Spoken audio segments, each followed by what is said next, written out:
Goeiedag, dit is Philip van Sionsrand Kerk in Port Elizabeth en lekker om weer met jou te kan gesels. Die psigiater Carl Jung het met die term persona na vore gekom, afgelei van die Latynse woord wat masker beteken. My persona is die publieke weergawe van myself, die sosiale gesig wat ek vir die wêreld wys. Dit is die rol wat ek in 'n spesifieke konteks speel. En hierdie projeksie van myself gebeur onbewustelik.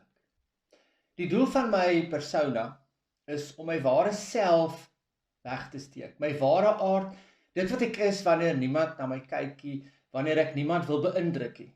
'n soort van masker, 'n fasade, iets wat anders as die ware self.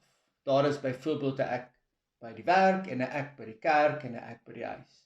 En dit is eintlik 'n oneerlike weergawe van myself. Verskillende maskers vir verskillende situasies. Die doel van die persona is ook om 'n spesifieke indruk op mense te maak, wat gewoonlik met rolverwagtinge te doen het. 'n Dokter maak so, 'n dominee maak so, 'n onderwyser maak so, 'n man maak so, 'n vrou maak so. En die doel daarvan is ook om my drange, impulse en emosies, wat sosiaal onaanvaarbaar mag wees, te onderdruk. Want sou ek daaraan uiting gee, sou dit my sleg laat lyk. Ek wil dalk gil van frustrasie by die werk, maar ek doen dit nie want dit gaan nie goed lyk nie. Dit is nie gepas in daardie konteks nie, maar as niemand kyk nie, dan. Dit is partykeer nogal maklik om deur iemand se persona te sien. Ander kere is ons verras of dalk geskok wanneer ons iemand se ware self sien. 'n Gevaar met die persona is dat jy jou identiteit kan verloor. Wie en wat jy regtig is, jy word 'n konformeerder wat hopeloos te besorg is oor wat ander mense van jou dink. Jy leef dan jou lewe volgens die wense van ander mense en verloor jouself, jou ware self. Nou, of ons met Jung se idees oor menswees saamstem of nie, help sy idee van die persona ons om dieper oor menswees te dink. En hier is 'n paar gedagtes wat jy in jou kop mee kan speel.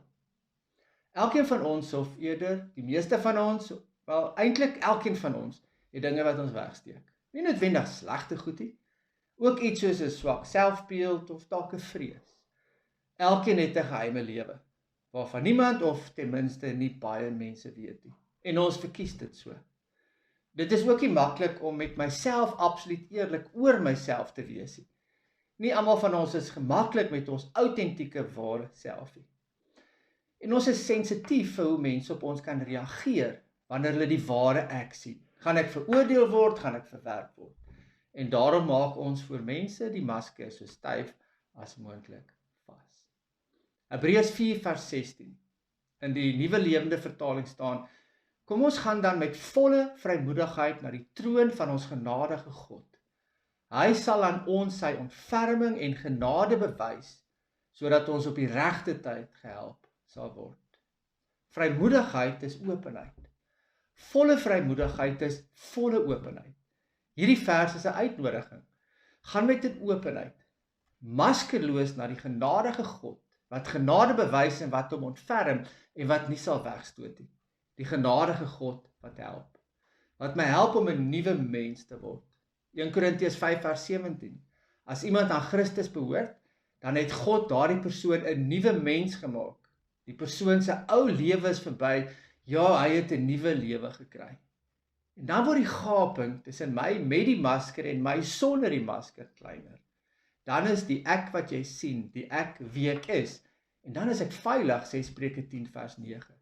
In die NLV vertaling staan dit so: People with integrity walk safely, but those who follow crooked paths will be exposed. As ek eerlik is oor myself, is ek veilig. As ek 'n masker dra, gaan dit afval. En wat gaan dan gesien word? Baie dankie dat jy geluister het. Goed gaan. Die Here is by jou. Totsiens.